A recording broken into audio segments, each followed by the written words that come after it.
Hello everyone. Today we are going to see about the topic fermentation and introduction in the course Microbial Biochemistry. Myself, Dr. Kadiravan, Assistant Professor in Biochemistry. In this video, we are going to see about fermentation technology, modes of fermentation, and advantages and disadvantages of fermentation techniques.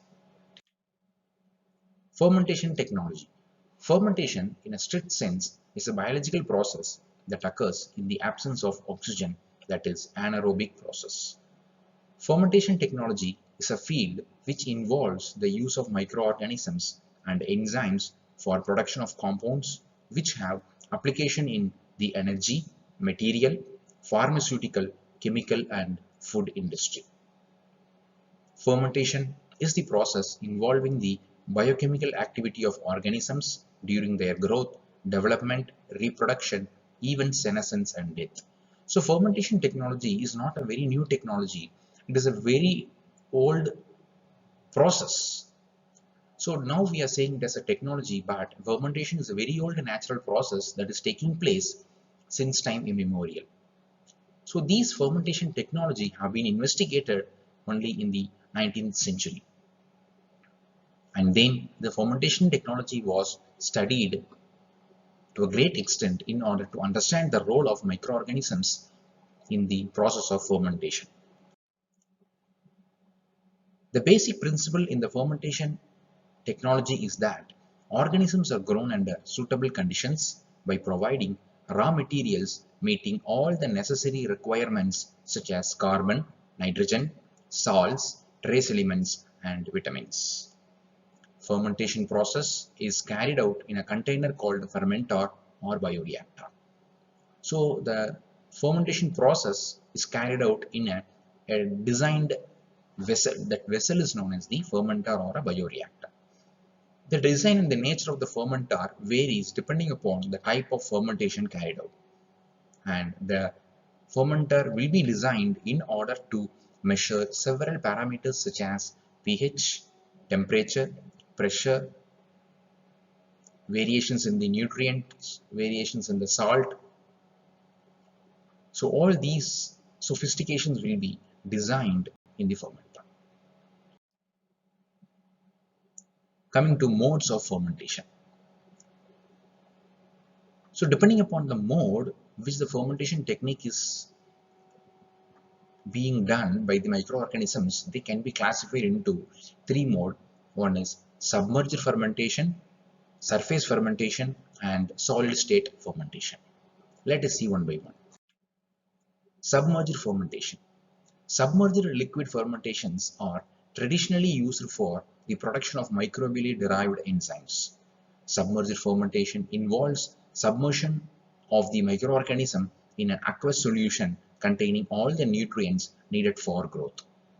Several types of submerged type fermenters are known, and they may be grouped in several ways. So the submerged type of fermenters may be classified based on their shape or configuration, whether they are aerated or anaerobic, and whether they are batch or continuous. The most commonly used type of fermenter is the aerated stirred tank batch fermenter. So submerged fermentation is one of the fermentation mode which is practiced universally for the production of several biochemical metabolites. So depending upon the nature of the microorganisms that is involved and depending upon the product that is to be produced, different types of submerged fermenters are employed in an industrial scale. So among those submerged fermenters, this aerated stirred tank batch fermenter is the commonly used fermenter for the fermentation process. Surface fermentation. In the surface techniques, the microorganisms are cultivated on the surface of a liquid or solid substrate. These techniques are very complicated and rarely used in industry. And this surface fermentation is actually the natural mode of fermentation. So in a biological organisms in nature undergo the surface fermentation, whereas the other modes of fermentation such as solid substrate fermentation, or the submerged fermentation is carried out in an industrial scale, whereas surface fermentation is a natural mode of fermentation. That is, in a natural conditions, surface fermentation will occur. Aspergillus niger forms a mycelium layer on the liquid surface of the aluminium or stainless steel trays. So this is an example of the microorganism that is used for the surface fermentation, that is Aspergillus niger. Now let us see about the advantages of submerged fermentation over the surface fermentation. So submerged fermentation have an improved process control because everything is automated and everything we can able to control because there is a monitoring process. And then reduced fermentation time, because as we can able to monitor the process, we can able to measure the increase or decrease in the metabolites, so that we can able to reduce the fermentation time, and also we can reduce the floor space requirements as it is a submerged fermentation, and lower labor costs, simpler operations, and easier maintenance of aseptic conditions on an industrial scale. So these are all the advantages of a submerged fermentation over surface fermentation. Okay. So like advantages, there are also some disadvantages. So what might be the disadvantages of submerged fermentation over the surface fermentation? There are some demerits too. The process is very sensitive to short interruptions or breakdowns in aeration and vulnerable to infections, which result not only in losses of yield but also in a total breakdown of respective batches. Because submerged fermentation is an automated technique and it is a mechanized process, it is very sensitive to even short interruptions or breakdowns in aeration. Okay. And then expenses for equipment is higher because for the submerged fermentation, the bioreactor has to be constructed in a defined manner.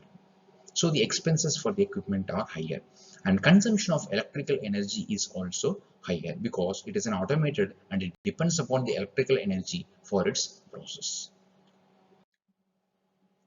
Next, coming to solid state fermentation, SSF. Solid substrate fermentation or solid state fermentation is used for the production of bioproducts from microorganisms under conditions of low moisture content for growth.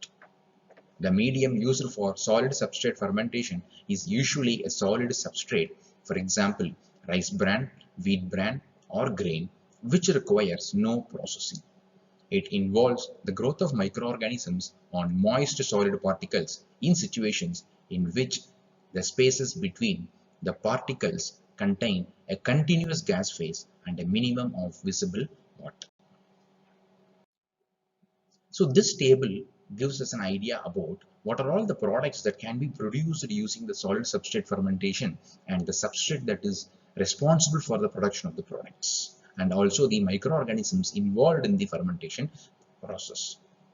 You can see a well-known example is the edible mushrooms. So edible mushrooms is a product that is produced out of the solid substrate fermentation and using the straw manure as a substrate, and the microorganisms involved is Agaricus bisporus, Lentinula edodes. So like that, you can see several products have been produced as a result of solid substrate fermentation. Cheeses, soy sauce, sauerkraut, enzymes, organic acids, leaching of metals, composting, and sewage treatment. So these are all the different products that are obtained with the help of the several solid substrates and several microorganisms. So this figure is a tower reactor. So you can see in this tower reactor, it is a bioreactor that is designed for a solid substrate fermentation. So in the top, over the top, we can load the substrates, that is solid substrate for fermentation, and we have to inoculate the culture, that is the microbes. So what happens, the microbes will grow on the substrate and convert it into a product, and the product will travel from the top to the bottom of the bioreactor, and the product will get collected in the bottom of the bioreactor, and we can able to collect the harvest the product of the fermentation process. Okay. This slide shows the drum reactor and forced aeration reactor, which is used for the solid substrate fermentation. So in the drum reactor, you can see the solid substrate is being placed in the drum reactor, and it is also inoculated with the microbial culture. So when this drum reactor is rotated continuously, it can able to facilitate the fermentation process. And similarly, in the forced aeration reactor, forced air is supplied over the solid substrate inoculated with the microbial culture, which induces the formation of the products. Okay, coming to advantages of solid substrate fermentation. It has few advantages. It employs simple natural solids as media because we are not processing anything, we are not manufacturing or producing anything. When compared to the submerged fermentation, the solid substrate fermentation is a simple technique because we employ simple natural solids as the media, and it is a low technology and low energy expenditure and requires less capital investment. It needs no need for sterilization, that is, the product doesn't need sterilization, less microbial contamination, and easy downstream processing. Downstream processing is the way through which we can able to harvest the product. Yield of the product is reasonably high in the case of solid substrate fermentation. Bioreactor design, aeration process, and effluent treatment are quite simple. Many domestic, industrial, and agricultural waste can be fruitfully used in solid substrate fermentation. As there are advantages for solid substrate fermentation, there are also some demerits for the solid substrate fermentation. Those can be, that is, the microorganisms that tolerate only low moisture content can be used, and the precise monitoring of the solid substrate fermentation is not possible. That is, the levels of oxygen, carbon dioxide, moisture content, and several nutrient parameters cannot be measured in the case of solid substrate fermentation. The organisms grow slowly, and consequently there is a limitation in the product formation, because in the solid substrate fermentation, as it is a very natural process, depending upon the substrate that is available, the microbial content, the product formation will be. So the organisms will grow in its natural manner. So, and consequently there is a limitation in the product formation, because once the substrate is depleted, nutrient is depleted, the product formation declines. Whereas in case of the submerged fermentation, we can able to supply the nutrients when they are depleted. Next one is the heat production creates problems, and it is very difficult to regulate the growth environment. In the case of submerged fermentation, we can able to adjust the parameters such as production of heat, temperature, etc. That is not possible in the case of solid substrate fermentation. So in a nutshell, through this video, we have learned about fermentation technology, modes of fermentation, and its advantages and disadvantages. Thank you.